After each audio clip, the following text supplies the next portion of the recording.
We started a few episodes ago with a quiz, and it went really well, so let's do it again. I'm gonna describe a country, and you're gonna guess what it is.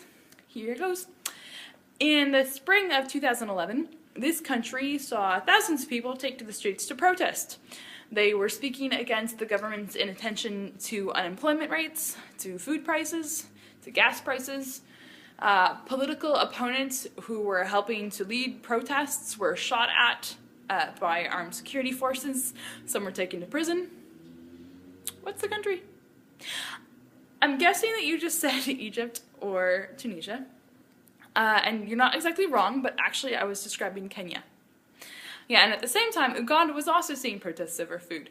So in the spring of 2011, as many of us were calling Arab Spring, the truth is that the same kind of things were happening on the ground in sub-Saharan Africa and other places in the world. It was not in any way just the Middle East and North Africa, nor of course was it just the spring of 2011. Protests continue to this day. And for me, this was really a prime example of a dichotomy that I've seen emerge between the way food is treated in the Middle East and North Africa and in sub-Saharan Africa, particularly by the West. So, I'm Rebecca Farnum, this is Ramblings with Rebecca, and today we're going to talk about my pet academic project, if you will. When I was at Michigan State University as an undergrad, looking at what I wanted to do my senior honors thesis on, I was talking, brainstorming in an advisor's office saying, I don't know if I want to look at the food issues that I've been doing on Africa for the past couple of years or dive deeper into the politics that I've done on the Middle East through some study abroad programs. And he looked at me and said, Becca, don't be stupid, do both. I said, oh, right, of course. So I started looking at crisscross and sections around those.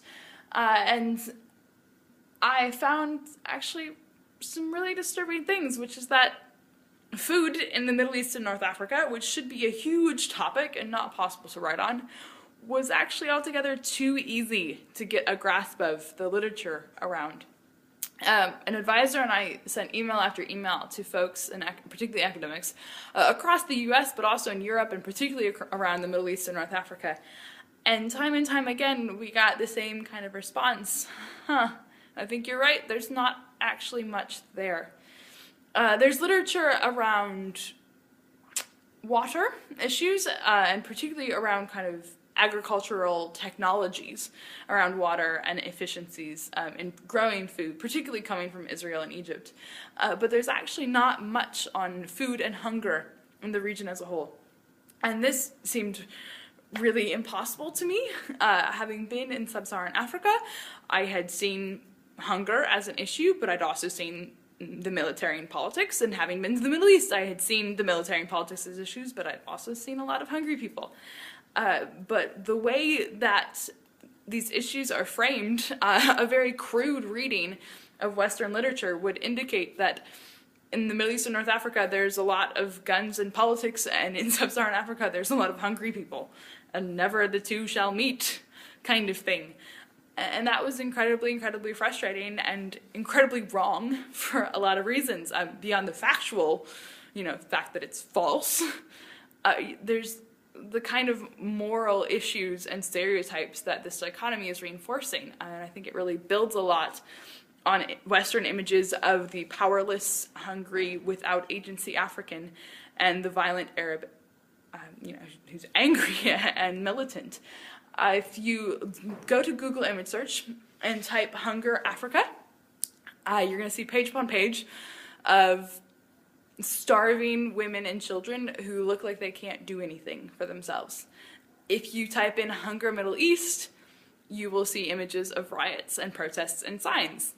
And I did this as part of a paper for a conference I presented at Oxford a few months ago, and it's just so stark. The stereotypes surrounding it, and it feeds into literature and academic research, and it also feeds into aid funding and where we're putting dollars. It's really problematic stuff that is deeply rooted in racism, I think, and this false dichotomy has come to shape the way we view and react to the world. So that's actually why I'm here at UEA. I'm looking at water because it's the best way to look at food in the Middle East and North Africa in the current literature, but I'm hoping to change that, and I'm hoping that you'll help.